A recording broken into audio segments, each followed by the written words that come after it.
Welcome to the BS Show. Are you ready to shoot the... The BS Show would like to thank their sponsors. Jack Cameron, accredited mortgage professional. Jack can show you the way home. Draco Impact Sports, providing top-quality combat sport equipment tested and used by all levels of athletes. Dominate your world. RepoSales.ca, specializing in vehicle and equipment recovery, liquidation, and sales. Hemmings House Pictures, the global movement media makers, helping tell your brand story to the world and accelerate the momentum of your movement. Farmbox Films, capturing stories the way you want to remember them. Greetings, fellow humans. Welcome once again to the BS Show. I am your host, Boyd Sharpe, joined as always by my partner in crime, Mr. Rick Trash Canyon Doyle. Rick, it's been too long, brother. How you doing? It has been a while, man. I'm actually missed doing the show, and it's great to be back tonight. I miss, every time I do this show, I miss my Ancient Alien show, but this is worth it, brother. Yeah, well, we'll give you some human interaction, and you can get back to your aliens tomorrow night. I tell you, man, I really did miss doing the show. I missed connecting with you and Skip and hanging out with some awesome guests. But one thing I am not sorry about is turning the show over to Mr. Craig Ferguson for a couple of weeks. I was so happy and impressed with what he did with the show while we were away. Oh, Boyd, listen, man, when you set this whole thing up, your goal was to grow awareness, and you and I, we took it this far. Now our job is to hand it off to people that can take it to another level and attract a new audience. That's what it's all about. Yeah, and Craig did an absolutely fantastic job of that. I mean, he obviously has a different perspective and a different history in combat sports than you and I do. He's a very cerebral dude, a very serious dude, and it was cool to see the angle that some of the conversations that he had. I really enjoyed the conversation he had with Judo John Williams, and they got into talking about yoga and meditation and mindfulness and how that applies to the fight game. And his interview with Jared McIntosh, and you and I and Skippy were talking about this before we came on air. It's funny because you see these guys around the events and you run into them at the gym and you feel like you know them a little bit, and then you hear an in-depth interview like the interview between Craig and Jared, and you realize that there's so much more to the stories of these guys and how they got involved in this sport back in the day. Absolute gold. And by the way, you were eating me up before we went on air. Skip, he was tearing me apart on the insults tonight, wasn't he? My God, man. You know, I remember back in the day when I first walked into the gym and I'd look at you and you'd be standing there and I'd say, "How you doing, nerd?" And you would just look at me. You didn't even know what to say to that kind of greeting. And now you just tear me to pieces every time. Yeah, well, I mean, the lion couldn't be bothered with lambs, and I didn't think you were really worth my attention back then. But now I see you as a little bit of a sharp-tongued adversary, so I attack you whenever I get the chance. Oh, yeah, listen to you turning around. Well, you're a changed man, that's for sure.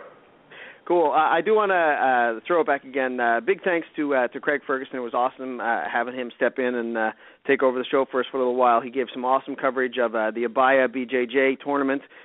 Please, folks, if you want to go take a look at the Abaya website, find the links to that BJJ competition that took place down at King's Etchell High School. I want to give a shout-out to Martin Blaze.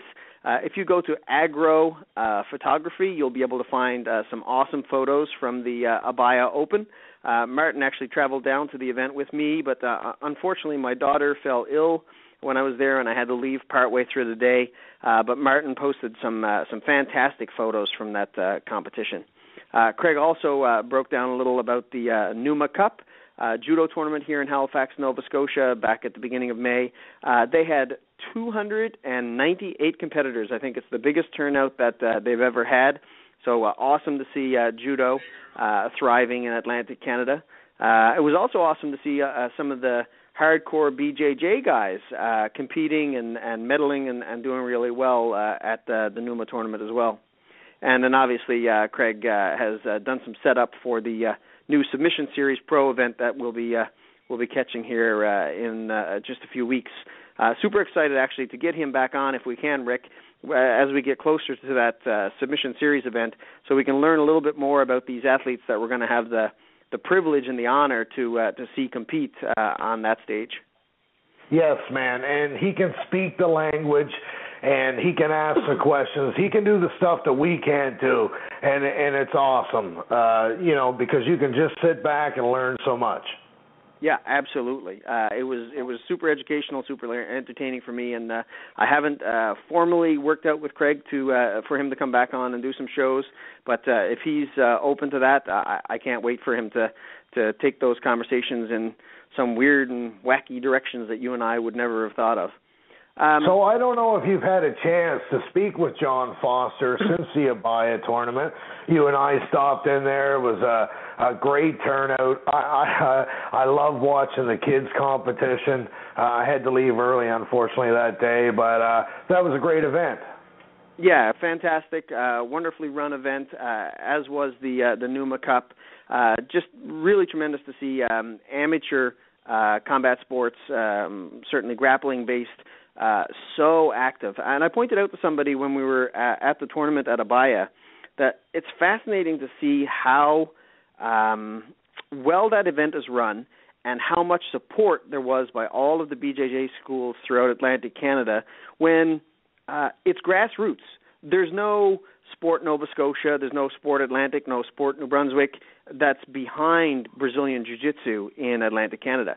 This is all put together just independently, no governing body, just people who love the sport and want to pull together to test themselves and to help the sport grow. And that's really, really, I think, a special thing. It is amazing, and to do all that work and to take it to that level, it's awesome to see. It really is. So something that's fairly the opposite of that movement at BJJ is the world of boxing, where our first guest that we're going to have on tonight has cut her teeth. Bianca Paquin is somebody that we've had on the show before. She's a young Canadian boxer who's been training only, I think, 3 or 4 years, and she's risen to the heights of the Canadian boxing world, and she is about to go overseas to represent Canada, I think, as the first female competitors ever put forth by Canada to compete internationally at that level of boxing. So super excited to have her on. And we chatted before the show started, Rick, and you said you were incredibly interested to get her on tonight. What is it about Bianca and her story that's really caught your attention? Well, listen, brother, I am really excited about tonight's show. When I found out that she was coming on tonight, this kid inspires me as an individual, and I can't wait to talk to her a little bit and just tell her how much that she has inspired me as I sit back and I watch her. I am so excited and I'm so proud of her, and I want everybody to listen to this because this kid is something special and we need to support her. And she is going to be a leader in this in the boxing world with some time. So I'm really looking forward to this. I hear you. And one thing we try to do anytime we have a young aspiring athlete on this show is try to build them up. But Bianca is somebody that we don't have to do that for because she has the record and she has the performances behind her. And she's earned the respect in her sport that there's nothing that we can say that would be an exaggeration of sort of where she is at the age that she's at right now. Bianca, I want to welcome you in. Skippy says you're in the queue. How are you doing tonight? Hi, Boyd. I'm good. How are you? I am great. I'm assuming you just came straight from the gym. Yeah, just a little while ago. I just got off the phone with Boxing Canada, sorting out the trip nice. Stuff. Well, I'm glad we're in good company with the people that you're talking to tonight. So when will you be hitting the road? I leave Wednesday at 7:30 in the morning, and I get to Taiwan at like 10:30 at night on Thursday. It's like time travel. It is like time travel. Will you be older or will you be younger when you arrive? I'm not really sure. I don't know. They're 11 hours ahead. Okay, let's reintroduce the BS Show fans to you. Just give a brief little history of who you are and what you have done in the boxing world in the past couple of years. Oh, well, I grew up in Spryfield, and I box at a Titans gym in Bears Lake. My coaches are Tyson Cave and Danny Treneman. I won 5 provincial titles, 3 national titles, and 1 ringside world championship. And I'm heading to the Worlds on Wednesday in Taiwan. Now, what your most recent competition was that the Worlds? Sorry, not the Worlds. Not no, the Worlds. Sorry, go ahead. I was at nationals in January. Yeah. How did that competition go? Was it the same level of competition? Were you running into some of the same competitors that you fought before, or was it sort of a fresh crop and you got to look at some different talent? No, it was actually I was surprised that I knew everybody at nationals this year. I've already beat both of the girls in my weight class, and I got to buy into the finals. Honestly, this year's nationals wasn't that much of a test for me, but I know these Worlds are really going to challenge me.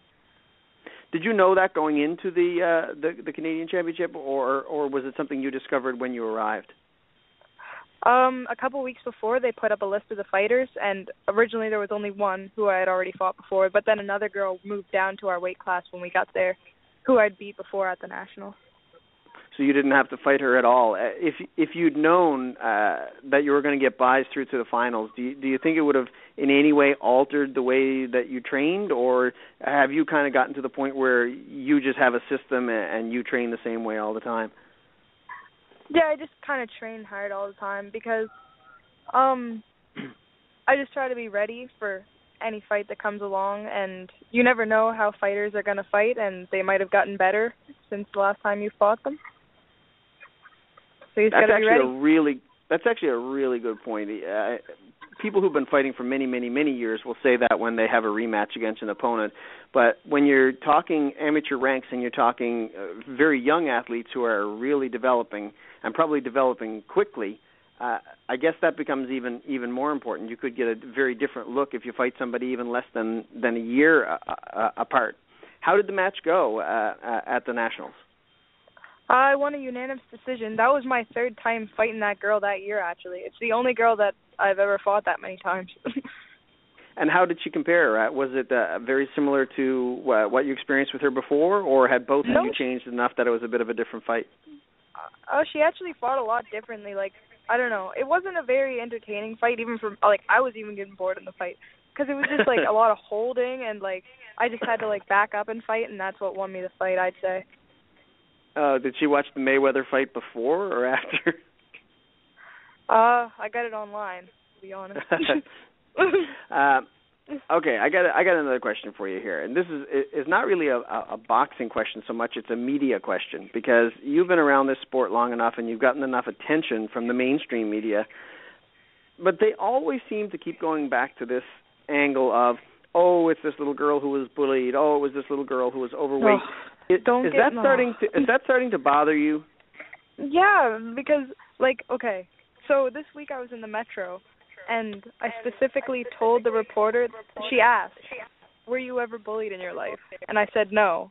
And then she was like, "Have you ever dealt with depression?" No. And then front page of the paper the next day, bullied boxer, blah blah blah. And it's just I'm trying to get rid of that reputation. I had to be rude to everybody all day just to try to get rid of that.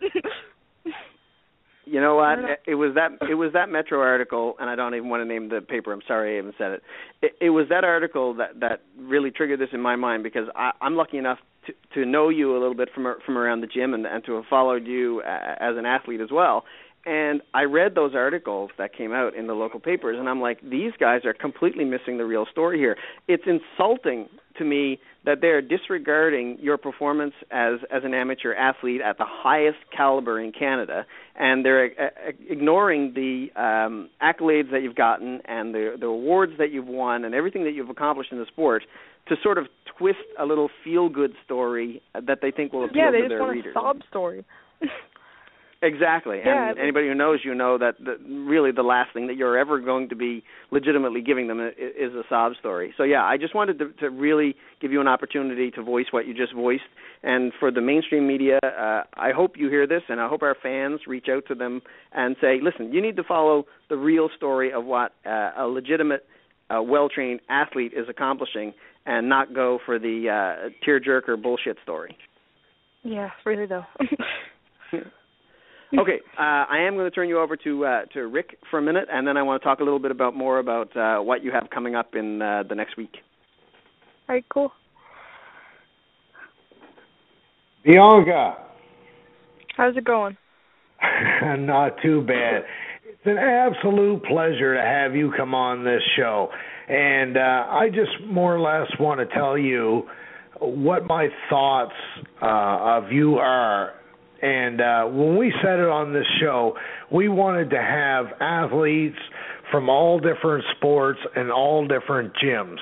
So I'm a bit biased because the day I walked in the gym, I saw you at Titans. And I'm sure there's lots of these other stories out there, and I want to get them as time goes on. But I want to tell your story from where I saw it. When I first walked into Titans, I think you were probably about 15 years old at that time. Probably 14 or 15. Okay, so I walked in there, and I mean, I have a daughter your age, and everybody finds their own thing, and they have their own sports or their own interests or their own hobbies. Yours happened to be boxing.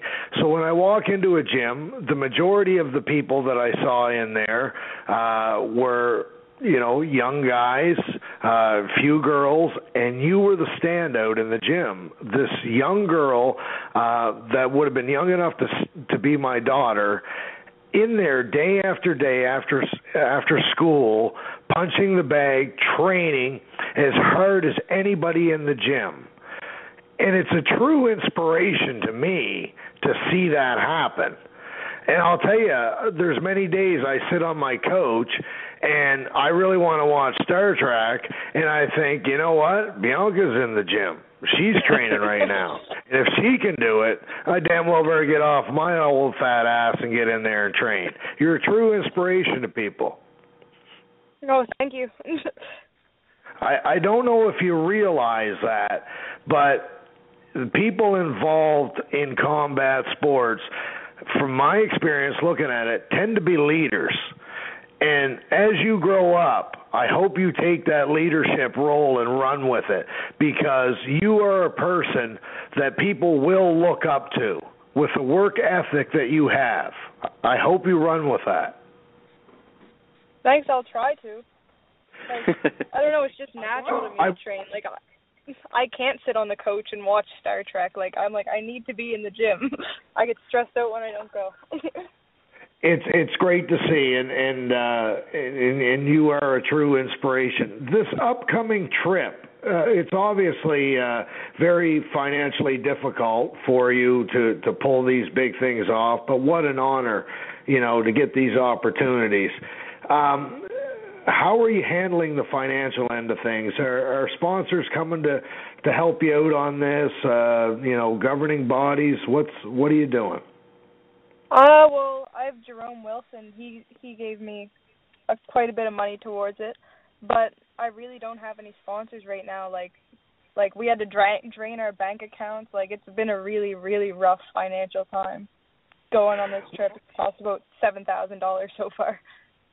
I can imagine, and if there's anything we can do with this show, our one goal is to try to help people fulfill these goals. And before the show went live on the air, I asked Boyd, I said, do we have any money in the bank account that we can do to help this girl out with her trip? And unfortunately, we're not in a position right now to help you out.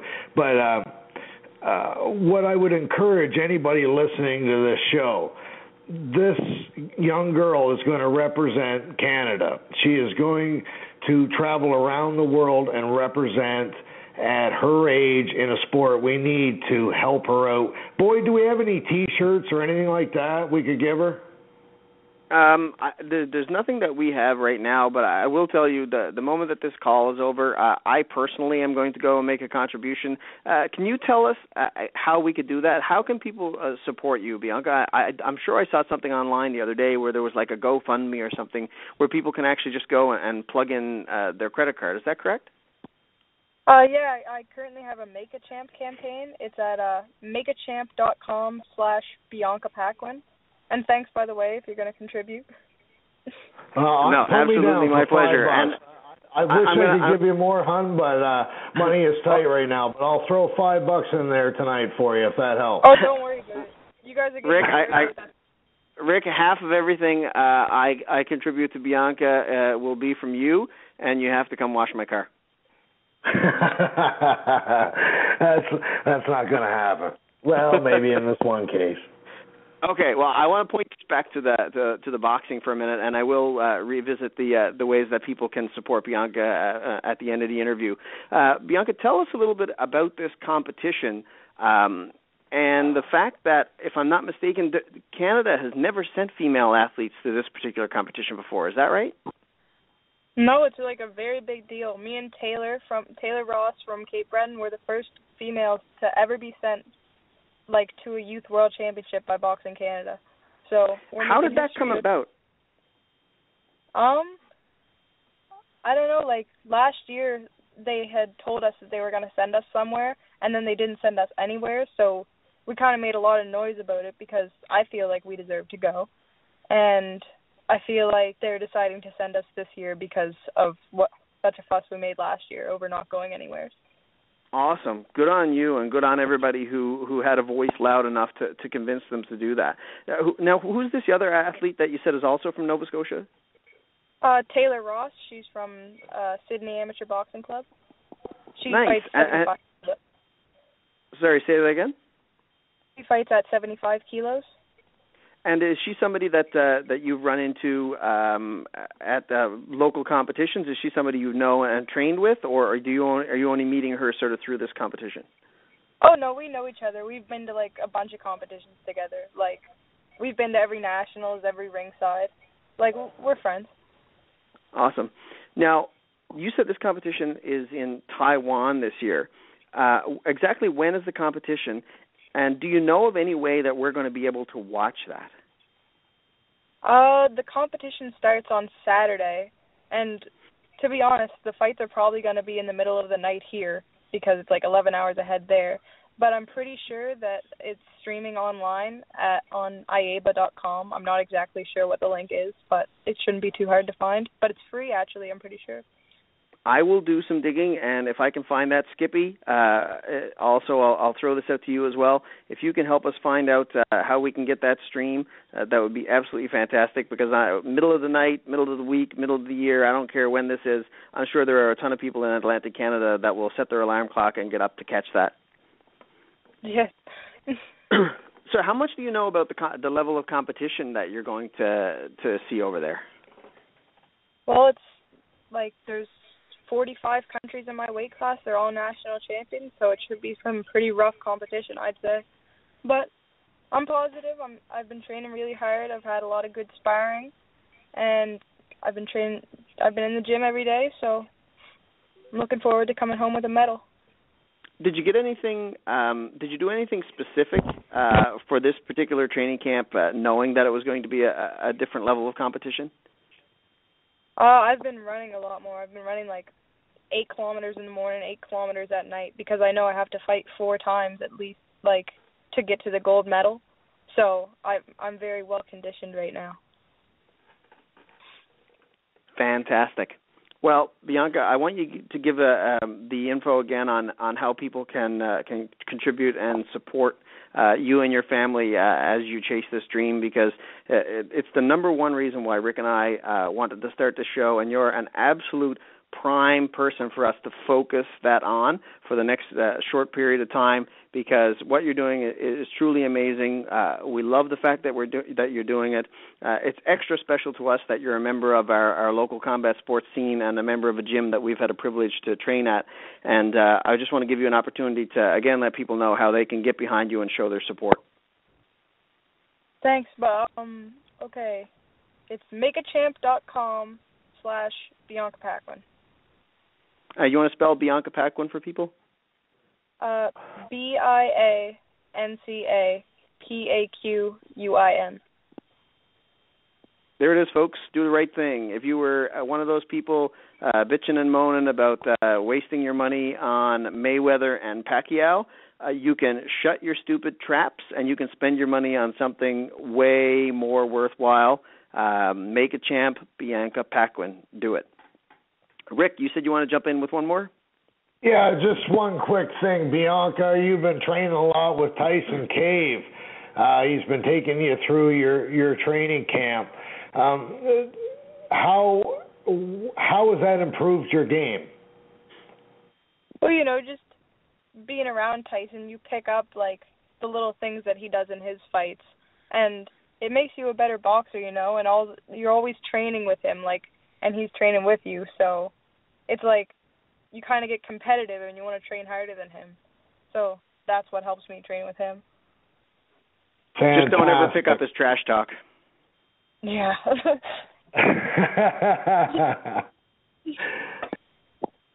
No, excellent job. It truly is. Thanks a lot.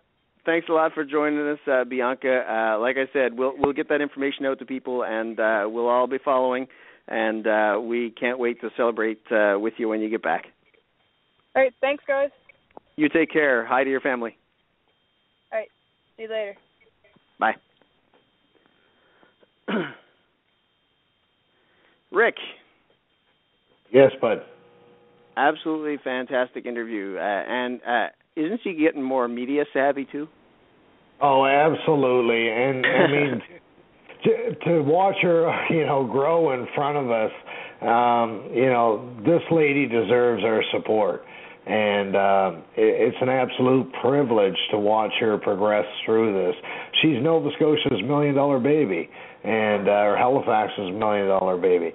And it's awesome to watch her grow, and and to watch Tyson in there every day with her when I'm coming into class, and he's working with her and he's training, and it's exciting to watch. It really is. Okay. You'll have to bear with me for a second there, Rick. Looks like we may have an incorrect number for Elite One's promoter, matchmaker, Mike Williams.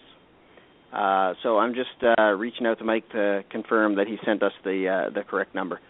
Hey, and boys, he is online. Do we have any of those Draco shirts left? Yeah, I think we do have a handful of Cubicle to the Cage shirts sitting around somewhere.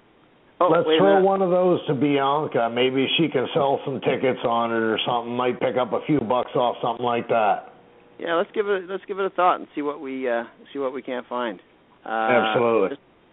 I do have Mike's correct number, and I am going to send it to Skippy in just a second. I'm glad I almost read out the poor man's number live on air. I'm glad you picked up on all the bullshit in the paper, Boyd. I really am, and I'm glad you had the balls to bring that up too. Yeah, it was quite disheartening to read, to be 100% honest, Rick. I mean, you and I are kind of inside the fishbowl here. We spend a lot of time around these athletes, and we get to talk to them on this show and get some of their backstory, and to see how they glossed over everything that she's done, basically to make a poor me sob story out of everything that young woman has accomplished was disgusting. It was atrocious. It really was, and I'm glad you brought that up. That was ballsy, because you know how I feel about the whole bullying situation. I mean, I hate the way that we're dealing with this as a society. I really do.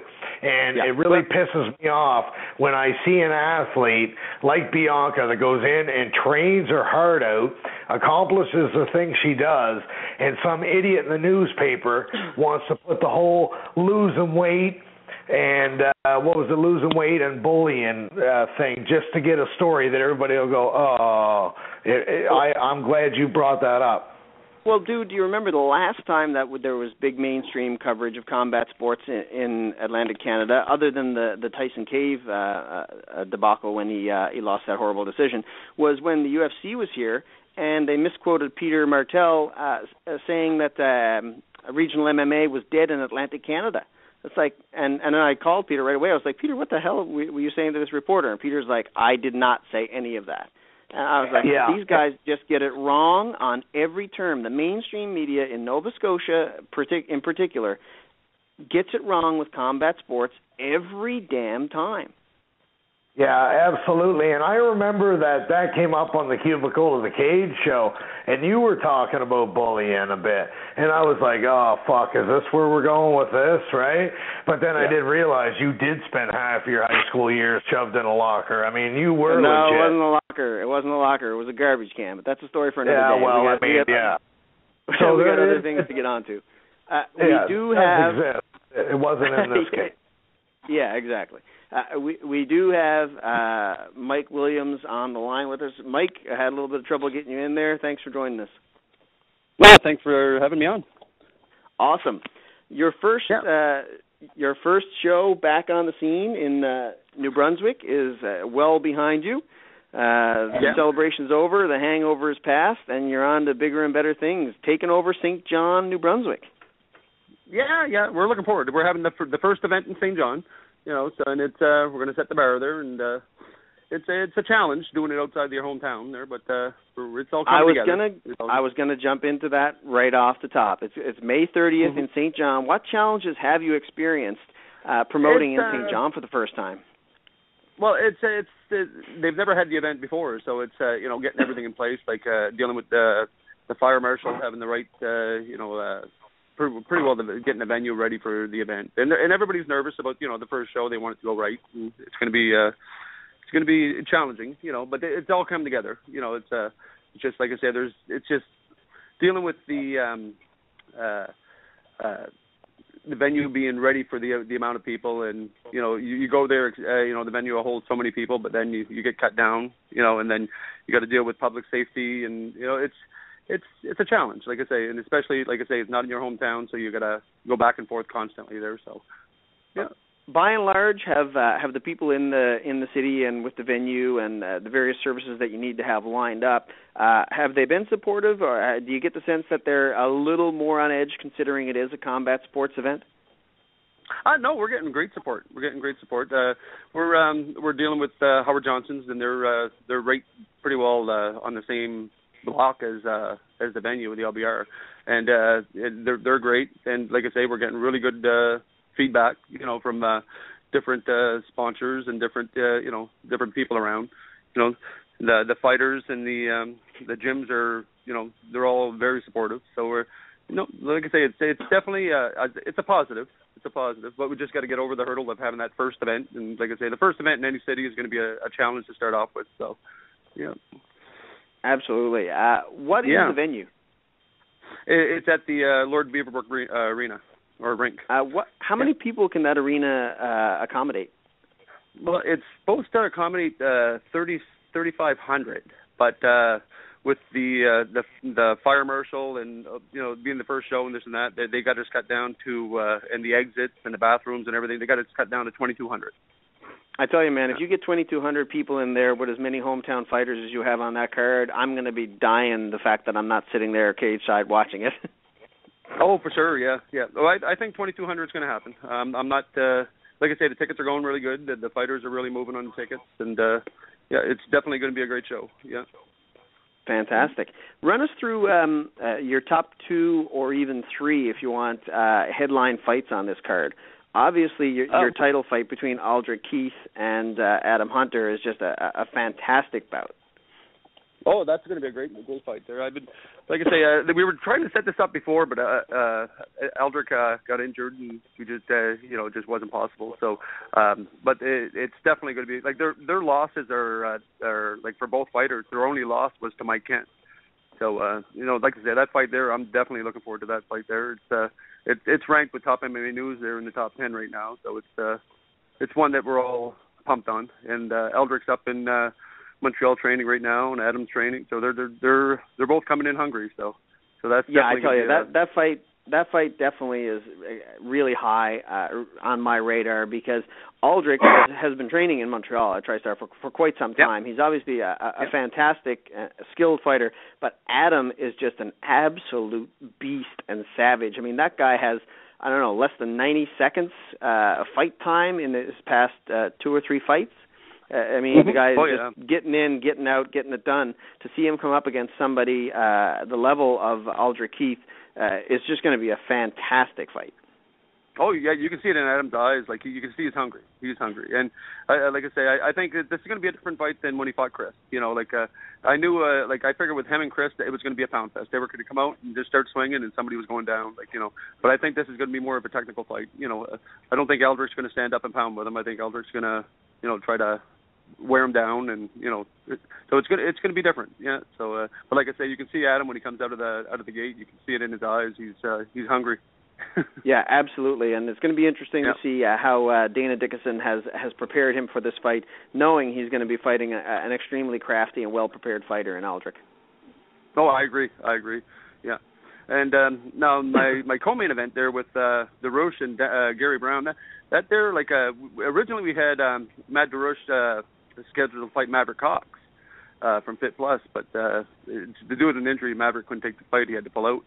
When he pulled out, we started scrambling around trying to find somebody for Matthew there, and Gary said, "Hey, no, I want to fight him." And we hesitated at first, you know, and this and that, but you know, you start looking at it like when we match up our fights, we match them up like according to all their records, like their complete records.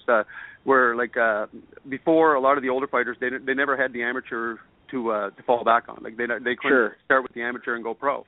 And you know, with now it's a different game altogether. Like, you know, like so we'll have some of our fighters that it looks like a pro record of 1-1, but yet they could have an amateur record of 4-0. Like, you know, and it's just they're still in the cage, you know, 5-6 times type of thing. So it's different. But that fight there, like I say, the last 5 fights of Matthew were in by TKO, and the last 4 with Gary's were in by TKO. So I figured, hey, that could be an interesting fight. Like, not the last fight, but the 5 out of the 7 fights and 4 out of the 8 fights. So it's going to be interesting, actually. That could be a pound test too. There. So. Matt DeRoche is a great fighter. I had the good fortune of seeing him fight at least once here in Halifax as well, and he's a tremendous fighter who's, I'm sure, improved much since those days as well.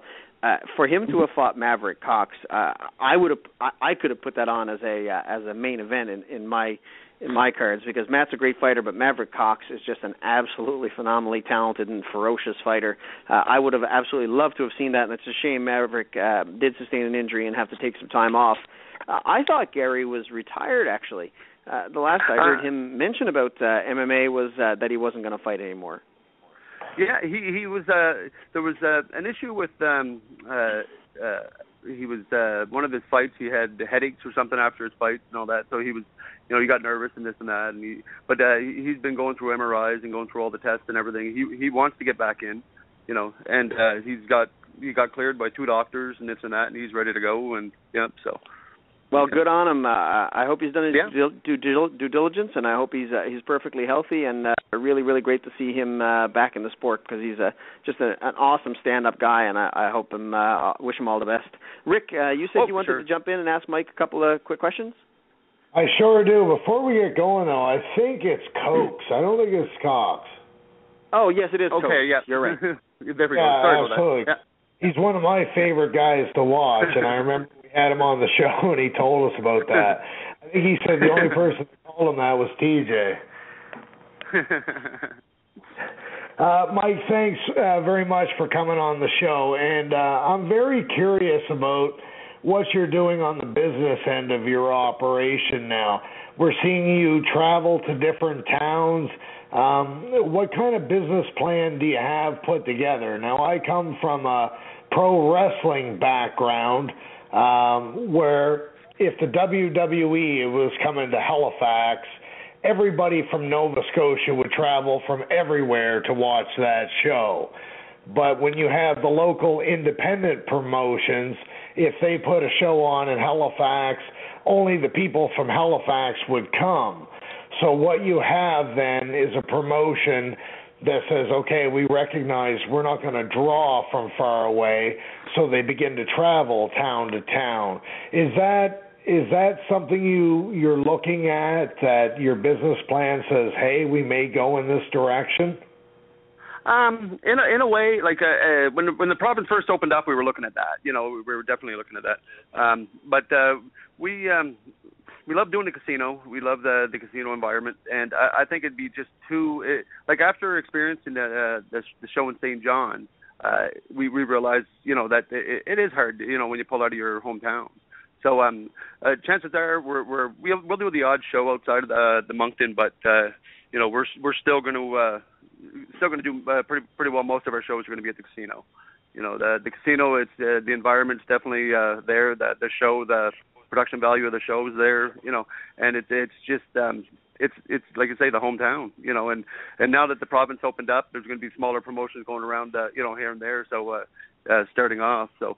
And the fans definitely love the casino shows. Like, we pull from, when we do a show at the casino, we pull from PEI, Fredericton, Woodstock, St. John, Nova Scotia. We pull from all over, and we're pretty well centrally located there when we do it in Moncton. So, it's, like I say, to go, doing the first show in St. John's great, because at least I can go there and make sure that everything's done right. You know what I mean? This way here, if somebody jumps in there that hasn't done a show, or maybe did one or two shows, they can have the ground, pretty well the platform laid out for them. So this way here, it'd be a lot easier for later on, because I think a lot of these other promotions, everybody's going to benefit themselves. We just got to make MMA strong in the Maritimes, and it's just if somebody goes in there and they throw a show up and they pretty well use the expression Mickey Mouse to show. It's going to hurt the market, so we have to really protect the market. Amen to that, man.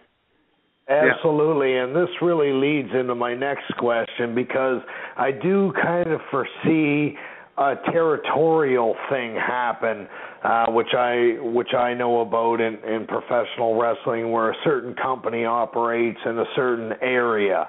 And in the long run, these things do benefit the promoters once they learn to work things out. But this question is coming to you from a fighter's point of view.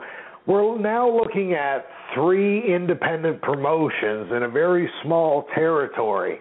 Do you think that's a benefit, or does it hurt the business? I definitely think it's a benefit to an extent. Anyway, we need the amateur fighters. And like my brother, he's going to be doing a promotion there. I think he's doing one in Bucktush, and July 4th. Even there, yeah. Now, we have to get the amateurs active, because the amateurs are our future pro, and the more promotions we have, it's definitely going to benefit everybody. It's as long as, like I say, the rules are followed. That's the main thing. We have to protect the fighters. We have to protect everybody, and the fans. And, you can't have your buddy there with a T-shirt on saying security. You have to have real security guards, type of thing, certified security guards, and the ambulances and stuff like that. And I think with the new commission in place, it's all going to be a must. So I think it's going to make, the fighter pool, we need a bigger fighter pool, because there's a lot of fighters that haven't been active since they shut it down for that year and a half. So we have to get some of these fighters active, and there's a lot more new fighters coming out of the woodwork.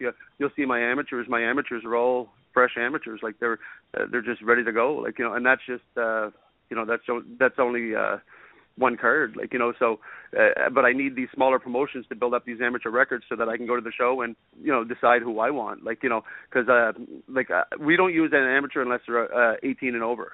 But I don't expect a fighter to jump into MMA if they're 18. They should be jumping in at 16, at least 16 type of thing, just to get the experience, and then eventually get into the bigger shows type of thing. So I think it's definitely going to benefit everybody. It's just you need the other promotions to help build the fighters up, and then we can all work together, and that's the key. If everybody works together, it just makes it so much better. If promotions are running around, everybody's fighting with everybody, and everybody's trying to cut each other's throat, it just makes for a tough game. Yep. I can only look at this from my own personal experience. As a pro wrestler, the more promotions that were on the run at any given time, the more options you have. So I know now as a fighter, if there are more promotions going, I have more options, which certainly benefits me. And I'm sure it would benefit all the promotions that are operating. But do we have enough fighters in this area to sustain 3 promotions at this time, do you think? At this time, no. No, I deep down, I believe there's not enough fighters to keep 3 promotions going at a steady rate. Like, there's no way. Like, because like I say, our card went together pretty good, and we scrambled a little bit, here and there, but it's not bad. But I know there's my brother, his card's coming together pretty good. But it's just a matter of you get right now the fighter pool has to grow, and that's the bottom line. Like there's just not enough fighters right now to for everybody to like our next show after this one here is going to be October 3rd. So we're taking the summer off to give these fighters a chance to build themselves up a little bit.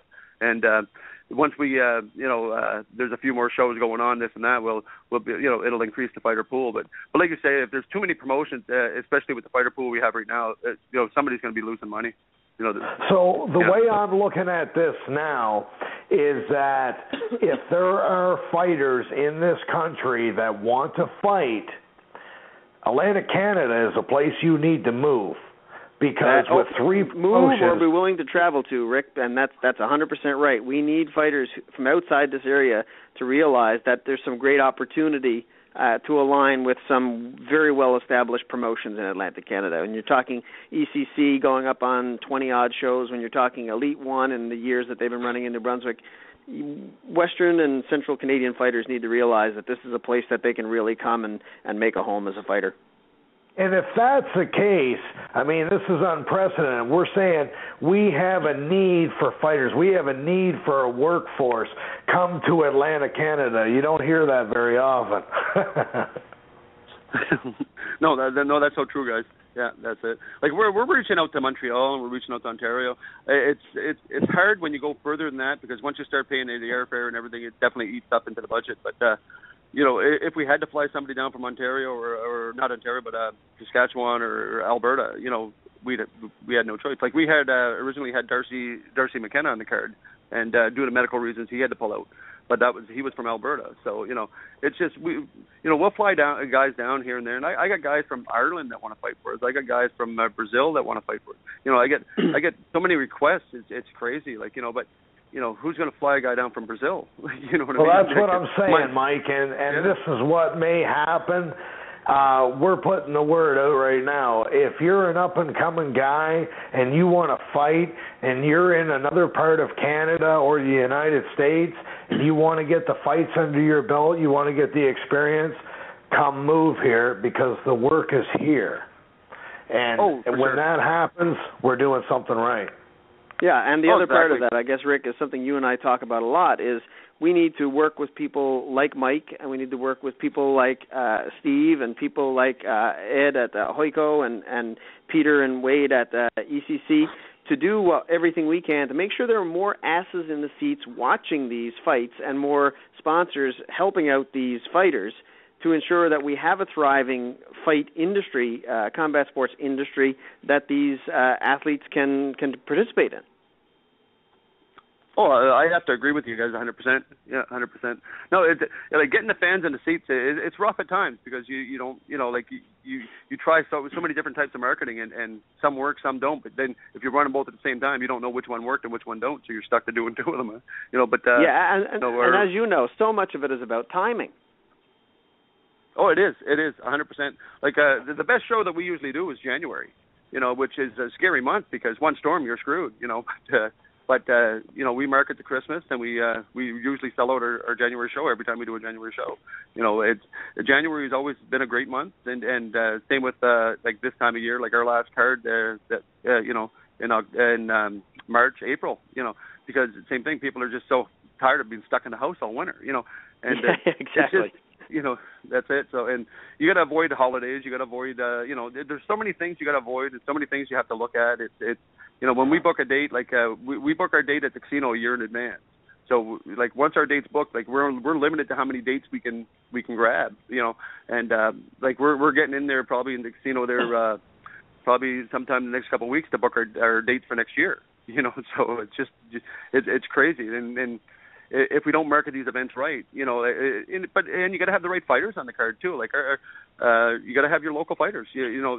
I know it's great to have these guys from out of town and stuff like that, but the local fighters are what we usually target at first. Like we'll try to match up a couple local fighters and get them going, and try to build them up and this and that. But then there's times when you have no choice, but you have to go outside of the box. Like for Matt McGrath, if I got to match Matt McGrath up, I gotta go outside the box to find somebody to fight Matt. Yeah, absolutely. Which is a great fighter. Yeah. So yeah, and like I say, it's different. I got Christian Savoy on the card. I had to go to find somebody for Christian. I had to go into Toronto. And I had to find Johnny there to fight Christian. Now Johnny's record's only 1-0 amateur. He's going his pro debut, but he's got an 8-1 amateur record as far as fighting like amateur tournament style with all the protective gear. So so he's a tough character. So that I'm looking forward to that fight there. That's going to be one of Christian's hardest fights, type of thing, because it's and the thing is about bringing these guys in. You can see a few videos on YouTube and this and that, but it's until we bring these guys in, and you got to be careful too, because there's guys that from Ontario and stuff. Like we try to deal with the gyms and the coaches, and it's sometimes it's hard. Like when you're waiting for response, by the time they give you a response back, your card's already done, type of thing. So it's it's challenging. It's challenging. Okay, well, this conversation is going in a direction that is very interesting to me right now, because I actually have I don't know if you'd call it a piece of news or an announcement or a personal interest thing to drop on the show right now. And Rick, this may actually come as news to you too, I'm not sure. But I had a conversation with Peter Martell and Wade Graves from ECC last week, and kind of surprising and out of the blue, they asked me if I would consider matchmaking for the September ECC card. And Mike, that's why I asked you about it on Facebook about matchmaking, because I want to pick your brain. I mean, you've been in this business for a long time, and you've had to do some creative matchmaking. What do you do from a matchmaking perspective, especially when you're dealing with sort of unknown entities, unknown fighters? The unknown fighters are scary. That's the thing. You try to research them as much as you can, and you might find the odd video, you might find the odd stats here and there, but it's when we look outside of the box to try to find a fighter, it's hard, because like I say, it's you don't know what you're getting. You don't know what if this guy's really training, or if this guy's training out of his gym or out of his basement. And it's like, but you could be surprised too. Like I brought Pike in my last show, and that guy has a chin of steel. Like he sat there and he took pounding for three rounds, and he had an 0-0 record, and we didn't know anything about him. And he came in and he stood the 3 rounds, and it's surprising, but yet it's challenging. It's challenging when you're looking outside the box. But like the local fighters, I've seen pretty well most of them fight, and when we're setting up a card, me and my wife will sit down, we'll talk, and we'll say, okay, let's start working on our card. Like we're already working on our October card. And which fights do we want in our main event? Which fights do we want in our semi-main event? And we look at records. We look at their who they fought, and their amateur record. And it's like I say, it's challenging, where they're training, and we try to get a hold of the coaches. We try to, it's a constant battle trying to to find out all the information you need on these guys, and then you gotta pretty well have the other fighter agree to it, and it's like I gotta jump in on this. Can I jump in on this for a sec, Boyd? Yeah, go ahead. I want to circle back to talk to Mike about it a little bit more, but feel free. Yeah, but sure. But I'm just fascinated by this whole thing of a promoter trying to sit down and figure out, okay, what is going to give the most exciting fight to the fans? 2 guys are going to match up really well, and financially it all has to make sense. This is fascinating to me. So, Mike, when you start this process, how do you deal with the managers, the coaches, the fighters? How do you approach it? Usually we get a hold of the coaches, or we'll ask the fighter, for their manager's contact, and we'll start dealing with the managers. And it's like I say, we deal with the we try to find out who's ready. We give them the date. You have anybody ready? Once we get a hold of the managers and coaches, because there's a lot of managers. They have several fighters under them, and they'll say, well, we have so and so here, and here's his record. And we usually get usually 2-3 months before we do a show, we're contacting all the managers. We're going to have a show here, and who do you got ready? And then once they get us our list, we start funneling through it. Yeah. So when you're putting these things together, do you look at, okay, there's such and such fighter over here at this camp. We want to take him and build him because we think this guy can sell tickets? Or do you look at it as a one-off kind of thing when you're putting the shows together? No. We it's pretty well when we put our fights together, we just we want to put on a good fight. We want to make sure they're compatible. They have to be, and we want to build the fighters up. And but we don't want to give them a paper record. Like, we want them to have challenging fights, and we want the fans, we want the fans to be happy with what they see at the end of the night. If at the end of the night, like the last card we did, we had a hard time lining that card up, and at the end of the day, we only had 7 fights. But they were all good fights, like every fight, and I thought, 7 fights, that's the lowest I've ever been. Before that, it was 9. I've had a fight cancel out at the last minute, and we just didn't have time to replace it, so we went with 9 fights. But to go down to 7 fights and still have a positive review, that was great, and it's just I like to see fighters that are compatible, like as far as if one guy's got a strong stand-up, the other guy's got a strong stand-up, or one guy's good on the ground, the other guy's good on the ground. Try to match them up, and then you get the all-around fighter where you can just put these guys together. But it's like I say, it all boils down to the end of the night that the fans, if I don't know who's going to win, the fans don't know who's going to win. That as a promoter, that obviously must be very challenging, because if you have a coach that wants to build up a fighter that he thinks his guy is going to go all the way, then he's trying to get easier fights for his fighter. Myself, I consider myself like a stepping stone. In wrestling, we call them jobbers. I'm a guy that will show up and fight. I'll be there. I'll be the weight. I will fight. I don't expect to win, but I'll put on a good fight. And I know what my role is. Is it difficult to get around the politics as a promoter?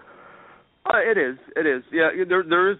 We have that happen quite a bit. Where I want to fight this guy, and it's, well, if we don't think it's compatible, it doesn't happen. We'll say no, that's not a fight for you. Or one fighter will have not very much experience in the cage, and they want to take on the champion. No, you can't. You have to work your way up that way, man. It's just unreal. But we try to make we want the fights to be as compatible as we can. And we. Yeah, so the bottom line is it's like I say, if the fighter's gonna they once they take a couple losses, that's when they'll start, I want an easy fight. Well, we ain't got no easy fights, type of thing. We'll offer the fighters a fight, and then if they take it, great. If they don't, we move on to the next guy, and we'll try to match one fight up at a time. We don't want to try to put the whole card all together. We have to, work on one fight at a time. We usually start with our main event and then go to our co-main event, then work our way down for the undercard, and especially now where we got amateurs, I like to get some of these amateurs with records now that we can actually know what we're getting into. And that's what scares me about the St. John card, because we get those fights, and there's a lot of amateurs on there that we know nothing about, and it scares me. You don't know what you have. You have like five fights there with 0-0 records on both sides. That's a lot of unknown. That's it. Fresh out of the gate. It's scary. We got actually a father-son on there. The father-son victory. The father and his son wanted to fight on the same card. Yeah. So now those guys are listed as from Halifax. Do you know what gym they're training out of? Because those guys, that's not a name that I'm overly familiar with here in Halifax. Just a second there. I think I got it here somewhere. There's Weeks. Connor, they're zombie proof, I think. Yeah. Okay, they're at Cape Breton.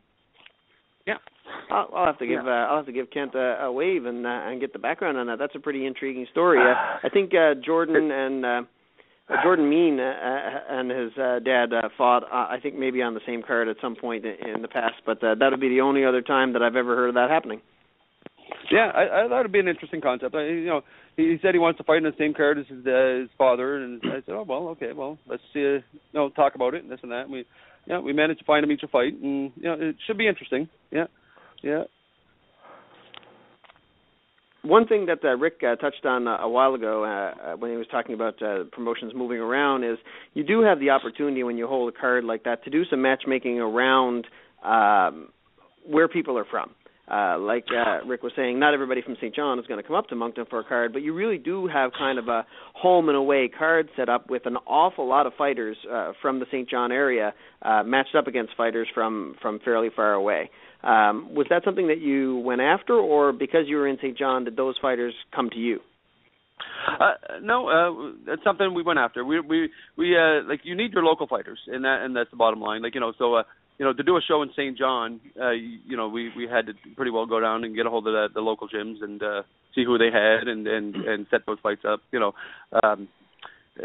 local fighters are going to sell their card. They're going to have their fan base there, and you need the locals. That just like when we do a show in Moncton, we need our locals. But it's if we did one in Fredericton, we'd need the locals in Fredericton. The local fighters are definitely a must for these cards. Yeah. It's funny because when MMA came back to New Brunswick just before you held your most recent card, I was on this show and I said, okay, I have a dream. I have a dream that Elite One's going to come back. They're going to be strong. They're going to fill all of their title positions. They're going to legalize MMA and PEI, and we're going to do ECC Elite One champion versus champion night in PEI in maybe 2018. You got to help me work towards that, Mike. I think we'd do 6,000 people in PEI for that show, champion versus champion. Oh, for sure, yeah. No, maybe 10. Maybe 10. Yeah, there's a few of the fighters right now that have both titles. Like you got Matt, but it's I'd go for something like that there. Like you say, PEI would be the perfect ground for it. Set it up there and do a super show and just let it rumble. Yeah, or if Kent Peters keeps going the way he's going, we might have to do it in Sydney because that's where some of the champions will be from, because those guys are doing some great work down there on the island. Oh, for sure, yeah. No, that's the thing. Like, there's some fighters coming out of the woodwork now that like I say, I expect Eldrick to go far. After this fight here, I can see him getting noticed. Eldrick's he's coming close. And there's a lot of good connections being made. So it's I can see a few of these fighters moving on, within the next year or two there. Yeah, that's a double-edged sword that I guess you have to wield on your own, is running a promotion that's been around as long as Elite One, and it's the type of promotion when people see it, like you said, they're reaching out to you even from far away. They want to come and fight for you, but you always know that, as Rick said, you're a stepping stone. You're going to put the time in, you're going to build these athletes, but at some point we have to release them to the wider MMA world and see them go on to the Bellators and the World Series of Fightings and the UFC. So it's really an interesting industry for us to be a part of here in Atlantic Canada. Oh, it is. Yeah, the pride involved there. Even when Matt DeRush went to TUF, that was unreal. Like, I said, oh, right on, one of our fighters made it to TUF. And it's the pride. That's the thing. Like that. Here's one of our fighters that he's actually moving on, and and they get all the support in the world. Like it's great. Go and and I expect like I say, now that everything's up and running and up and running smooth, I can see a lot more talent coming out of the Maritimes, and it's just a matter of time. It's we gotta, like I say, we gotta start building some of these amateurs up for a future pro, and a lot of our the older pros are starting to retire one by one, and it's just a matter of running full force and seeing where it all takes us. Yeah, absolutely. Well, man, I got to jump in and say thank you very, very, very much for everything that you've done and everything that you continue to do to grow the sport of mixed martial arts in Atlantic Canada, because we quite simply would not have the industry that we have here and the athletes that we have coming out of here if it wasn't for all the hard work that you and all the folks involved with Elite One have done over the years. So from the bottom of my heart, thank you for doing that. Oh, I appreciate it. Thank you. Yeah. And like I say, our Facebook page actually just broke 100,000 fans there. Nice. That's unreal, eh? Yeah. So great work. Yeah, the eyes of the world are upon you. They're watching. Yeah, we're getting somebody's attention right now. So I do want to ask you a quick question before we get out of here. My producer Skippy is reminding us that we're over time, but I do want to ask you about the homepage of the header of your Facebook page right now.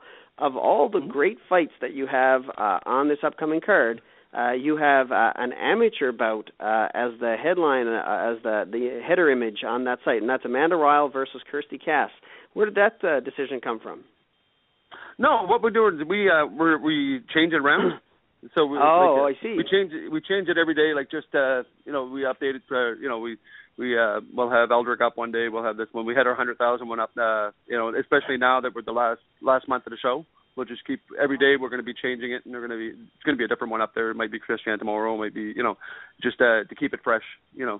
Yeah. Well, I'm glad I hopped on it when this one's here because I know Amanda. I've had a chance to chat quite a bit with Kirsty as well, and they're two extremely hard-working athletes that I'm super happy are going to get their opportunity after a number of years of training to step in the cage and test themselves finally in mixed martial arts. So good on them and good on you for matching up that fight and making that happen.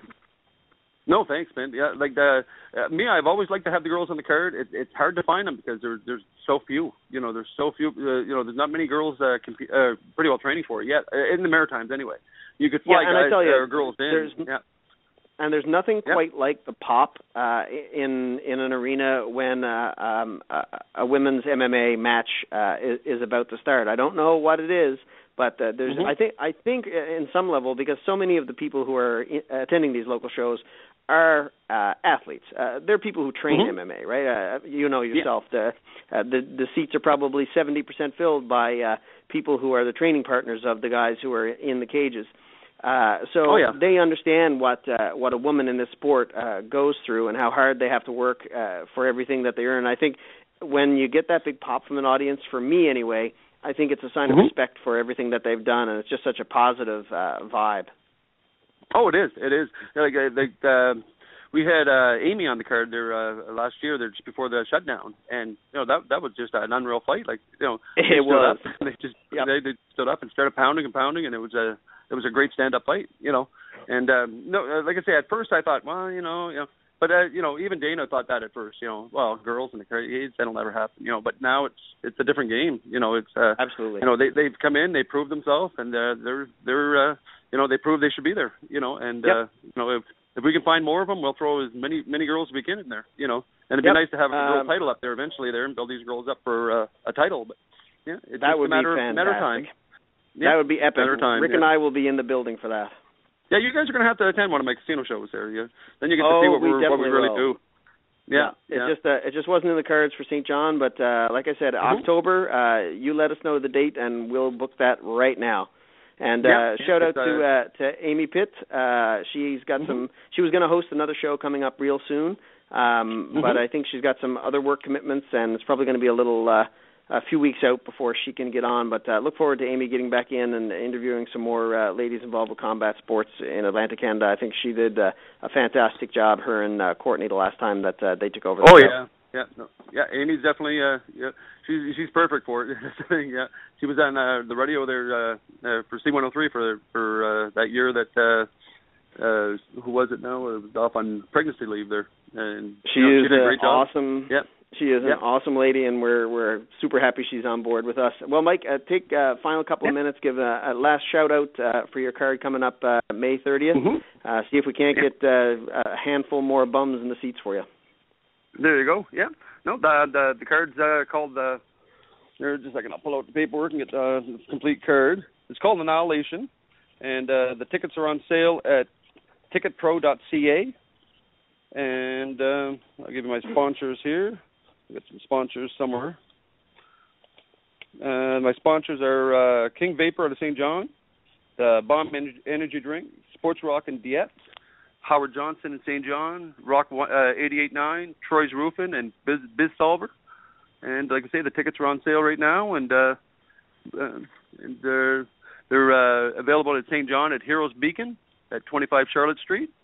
And there's an 866 number ticket line, which is 866-908-9090. Yeah, and like I say, it's going to be a great show. And like I say, it's going to be the first one. It's completely MMA, and you're going to go in there and see everybody kick the shit out of each other. Awesome, Mike. I'm sure it's going to be a fantastic event. Amy told me today she will definitely be in the house covering for the BS show, so she'll be pumping out results on our various social media pages as well through MMA Madhouse and the huge audience they have south of the border. So look forward to getting the update from her. And Dana Dickinson, obviously so involved in the mixed martial arts scene in New Brunswick, will be cornering Adam, I'm sure, and we'll have both of them on after the event to break everything down and let us know about all the good stuff that you guys have done for that show. No, that's perfect. Yep, like I say, we got the screens all ready, and we got the light show all ready to go. So like I say, it's going to be a good show. We're going to do the best we can with the arena environment. Yeah, so. Okay, tell your brother Steve we'll be in touch soon. We got to start working on that show in Bucktouche. Right on. That's great. I'm sure he's getting excited there. Yeah. Awesome. Okay, so take care, Mike. Thanks again, guys. Great chat as always. You guys. Take care. Right on. Thanks. Bye-bye. Bye. Oh, Skippy, are you cooking or are you available? Can you come back in and chat with me and trash for a minute? Yeah. What's up, guys? Good show. How you doing? Rick, that hour flew by, my friend. Well, first of all, Boyd, I'm glad you touched on the ladies there a little bit. Nobody likes TNA as much as I do. That's a fact. But you're 100% right. There is a buzz when these ladies get in the ring and fight because people understand that the women that they see in their gyms work harder than most of the men, and that's a fact. That's a fact. And we have the utmost respect for them. It's kind of like when you stepped in the cage. It was kind of like the same thing. I was waiting for that. I'm just saying. But, Skip, what an amazing show, because I don't know if you saw what I saw, but coming from the background that I come from, and regional promoters and independent professionals, I know exactly what's going to happen here, and it's pretty exciting. Oh, no, I thought, no, hey, that was my bad for hitting the button. I leaned on it. I thought you guys had a great show. I'm excited to see, especially you guys talk about the growth there and the more and more promotions, the more and more events. So I love you guys are killing it, bringing that exposure. Well, I love the fact that Mike stepped to the plate as well and answered the question honestly, because when you see more promotions in an area, it does say that, okay, the market is growing. There are more fans. We can support them. But that also leads to a lot of challenges for promoters because, number one, the fighters themselves have more negotiating power, and that's tough to deal with. And the other thing is they have to be willing to move their shows in different areas to try to save money. It's an interesting concept, but at the end of the day, it means that we are drawing more and more fans to the sport. They may have to work harder to get it, but they're there, and that benefits everyone. Yeah, Rick, that insight that you have from the pro wrestling, the regional pro wrestling circuit, I think really does apply here. And it's something that, you could tell it in Mike's voice. He didn't get too much into the details. Obviously, he wouldn't want to air any dirty laundry. But, he's had some struggles moving to a new city, whereas in Moncton, he's had this long-standing relationship with the casino. It goes off like clockwork. Everybody knows their role. Now, to come into a new venue, new city, new fire marshal, new emergency health services, all of that, it's a lot more work. You're exactly right.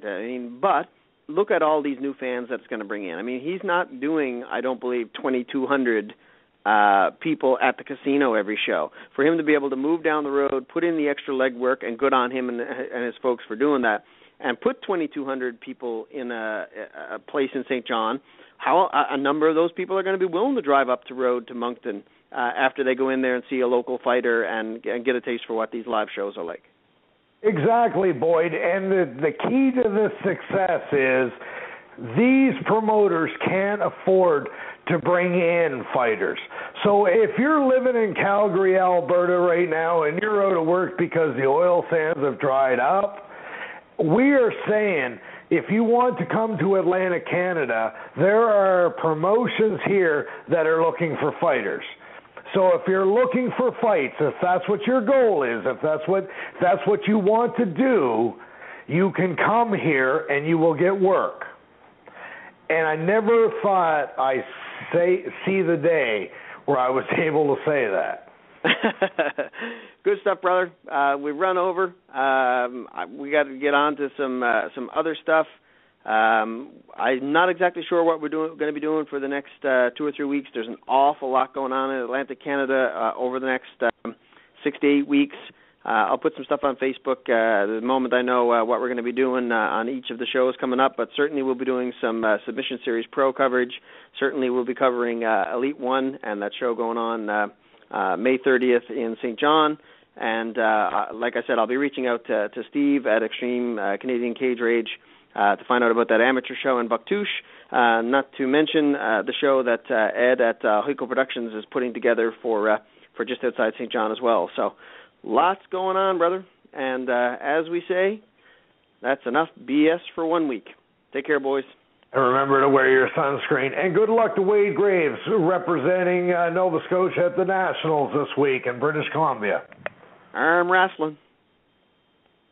Cheers, mate. Cheers. Welcome to the BS Show. Are you ready to shoot the... The BS Show would like to thank their sponsors. Jack Cameron, accredited mortgage professional. Jack can show you the way home. Graco Impact Sports, providing top-quality combat sport equipment tested and used by all levels of athletes. Dominate your world. RepoSales.ca, specializing in vehicle and equipment recovery, liquidation, and sales. Hemmings House Pictures, the global movement media makers, helping tell your brand story to the world and accelerate the momentum of your movement. Farmbox Films, capturing stories the way you want to remember them.